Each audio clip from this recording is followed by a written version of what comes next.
Hello friends, welcome to today's daily devotion. I'm Kerry Wood, pastor of the Goldston Methodist Church in Goldston, North Carolina. We are continuing to look at the book of Colossians in this series called The Domino Effect, the ways in which Paul is showing us God's actions toppling ever bigger things in our lives.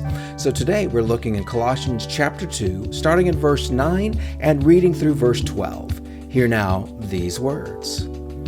For in Christ, all the fullness of the deity lives in bodily form, and in Christ you have been brought to fullness. He is the head over every power and authority. In him you were also circumcised with a circumcision not performed by human hands.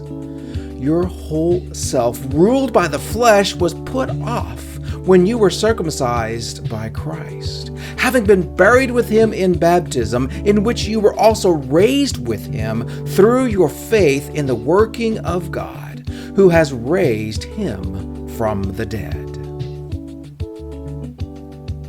I keep telling you that this is a bigger and bigger domino as we go through this series, and as I look at this passage, this domino seems huge. Did you catch what Paul is telling us here?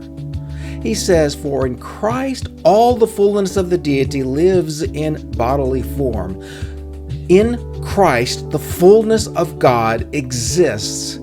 Present tense, right here, right now. Christ is the fullness of all of God, along with the Father and the Spirit. They also have all of the fullness. But that part we might be able to say, yeah, okay, sounds good. But this next part, in Christ, you have been brought to fullness. This is past tense. For us as the followers of Jesus Christ, if we are true Christians, then the fullness of God is already in you and me. Wow. So why is it then that we don't live this reality? Why do we keep falling into the trap of thinking there's something more that we have to do? Paul tells us he is the head over every power and authority. God is over and above anything else that we might choose as the substitute. So why do we keep substituting other things for the fullness of Christ in us? The circumcision Paul is talking about, he's referring to the Old Testament covenant that God made with Israel. The circumcision of the flesh was the sign of God's working in the Spirit. And we don't need to do this working in the flesh part anymore, because in the baptism of Jesus, our hearts are circumcised. Our very selves, the old part of us, the part of us that is full of sin, that's been cut off. So the reason that we sin is because we're clinging to something that God has already said you don't need to hold on to anymore. I think one of the reasons that we have such a rising of the so-called nones, the N-O-N-E-S, people that say they don't want to have anything to do with God, when they are checkboxing their religious affiliation, they're putting none. I have no religious affiliation.